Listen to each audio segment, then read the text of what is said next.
This video is for people that truly want to have a happy home and want to have a happy marriage.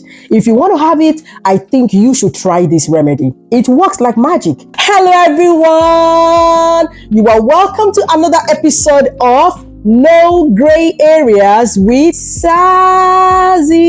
How are you all doing? I hope you're staying safe and you are keeping happy as well. Please stay happy. We care about you because we are promoters of happiness on this channel. So please, we care so much about your happiness. And if you are new here, you are super welcome to this channel. Please hang in there as we go on this journey together. And to my older returning subscribers, I just want to say you all are the real MVPs. On this channel, we talk about issues of life, possible ways of handling them, and hopefully surmounting them as well. So you are welcome here. So a couple of weeks back, I had to catch up with some friends and we had a lot to talk about. We had to catch up what is going on with you, family, children, career, what is really going on. So we got talking. And of course, you know, when girls come together, one thing that you will be sure that we will talk about is relationship.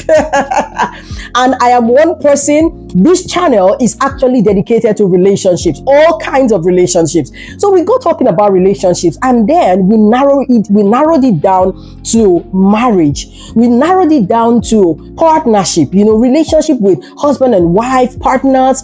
And somebody now said, in this time, because lots of things happening, lots of things going on in the world, and people are wondering, what can we do to actually have a happy marriage? I personally believe that there are things that spice a relationship. There are things that spice a marriage, that makes it happy, that makes it a happy space.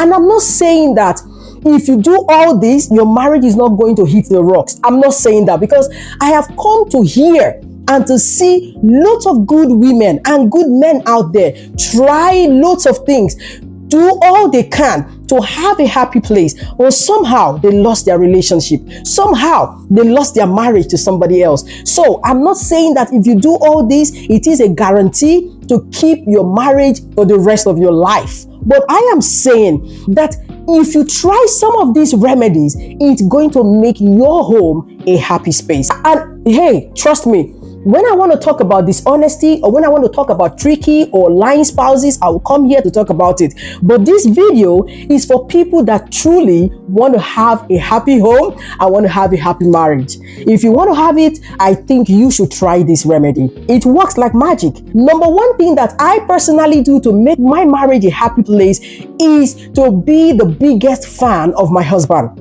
Trust me, I am the biggest fan of my husband.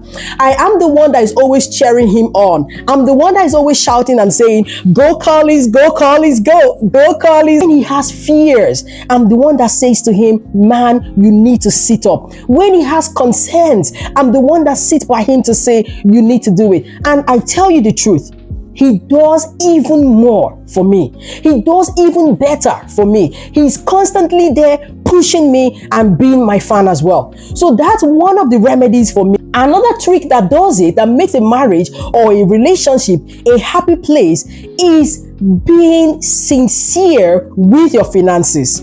You need to be sincere with your finances. You need to tell the truth the way it is. Because you see, people come up with things like, you don't have to tell your partner how much you earn. You don't have to tell your husband the exact figure. You don't have to tell your wife the exact figure. I do not believe in that. No, I do not believe. Call me old school. It's okay. It's okay. It's okay. You can call me old school. I will gladly take the title of the old school woman. All right. It's fine. But I personally believe that honesty, trust, sincerity builds a happy space.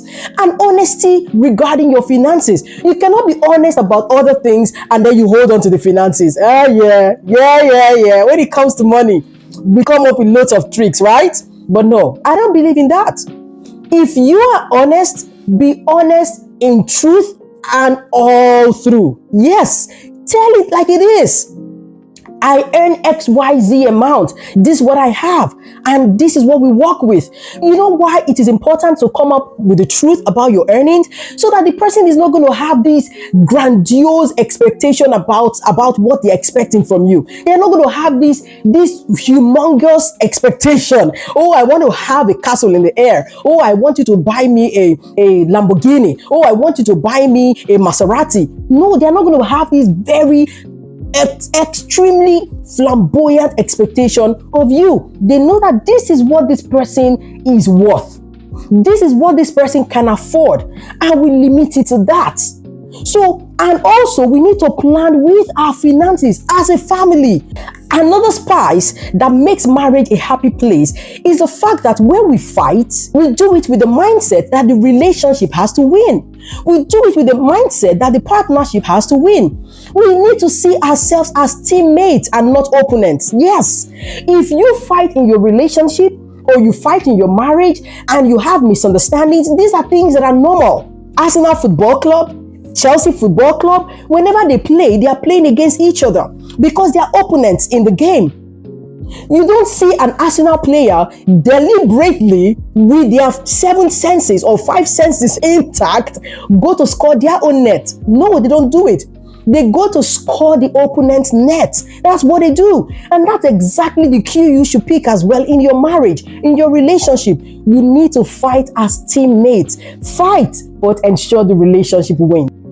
Hi everyone. So at this point, I didn't realize that my mic actually stopped working, but I needed to convey this particular point to you all. So another ingredient that makes a marriage or a relationship a happy place is for you to stay true to that relationship, for you to stay committed to that relationship. You cannot go out there constantly disrespecting your spouse through cheating and flirting and expect to get the best of them. So yes, if you need to have a happy home, a happy marriage, a happy relationship, stay true to that relationship. Another trick that does it for me is forgiving blast from the past. And what is blast from the past?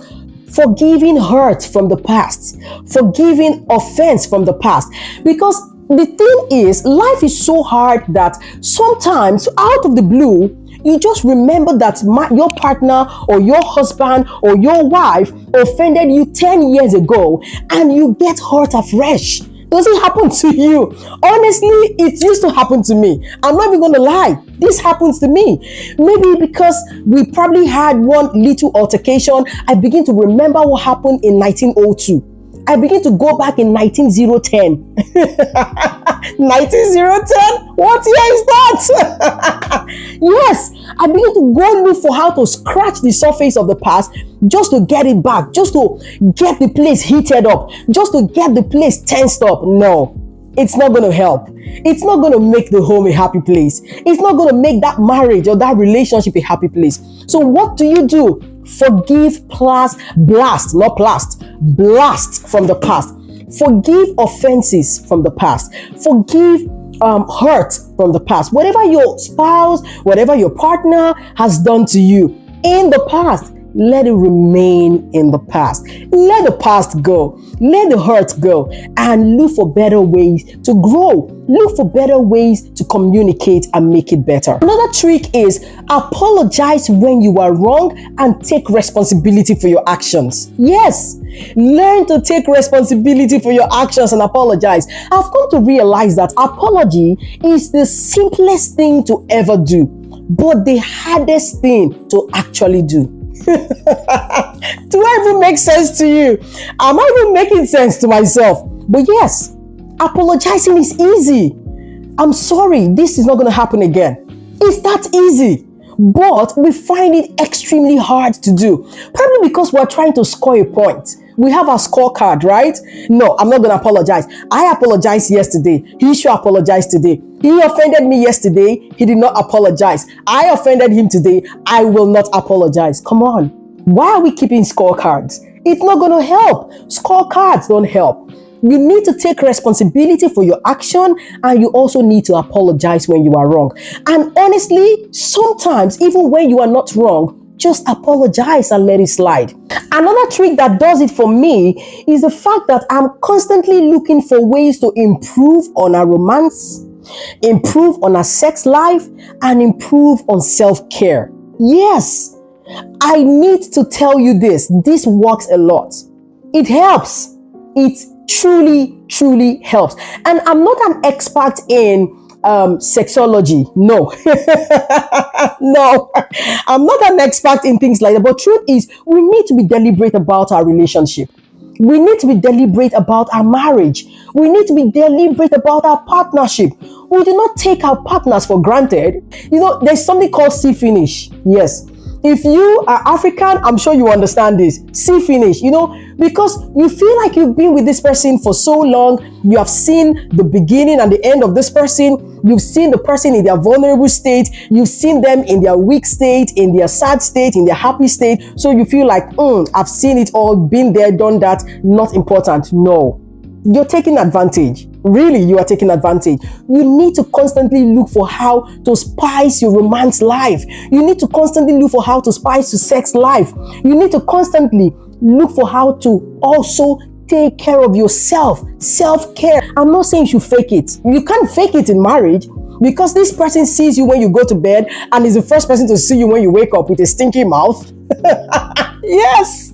But then we need to be deliberate about our personal effect. Another trick that does it for me is the fact that I constantly look out for things that make us bond. Yes, I constantly look for things, activities that make my husband and I bond. I'm either looking for us going out to either have a dinner, or we're going out to have lunch, or probably see a movie together, have movie night. Look for things to spice your relationship. That's what I do. Do you do that? If it's working for you as well, please put it in the comment section. And finally, one of the tricks that does it for me is I increase compliments and reduce criticism. Yes, you need to look for ways to increase your compliments. Oh, your hair looks good. Oh, you smell good. I love that top on you. Oh my goodness, white looks really good on you. Oh my God, you have done so well. That food, that meal tasted really good. I enjoyed it. See, come on. Even when you really do not enjoy it, just look for a way to compliment the person. At least aim for effort. Criticism is a good thing, but constantly criticizing the person makes it hard for the person to stay happy. Makes it hard for the person to look for ways to even impress you. Imagine you are constantly criticizing 80% of the time. You kill the person's confidence, you kill their joy, and the person will not even want to make effort to want to make you happy as well. So what do? Enjoy the moment and play your role. Play your right role. Play your good role to ensure that the next person is also living a happy life. Which is, I would really love to hear from you. If there is anything that you do in your relationship to stay happy, please put it in the comment section. Every one of us are here to learn. You scratch my back, I scratch your back. We are here to learn, we are here to grow. So please put it in the comment section. What do you do to have a happy relationship? What do you do to have a happy marriage? What do you do to have a happy partnership? So thank you so much, and see you next time on another episode of No Gray Areas with Sazzy. Do well to like this video, share it as well, and don't forget to subscribe and turn on post notification. See you next time, and bye.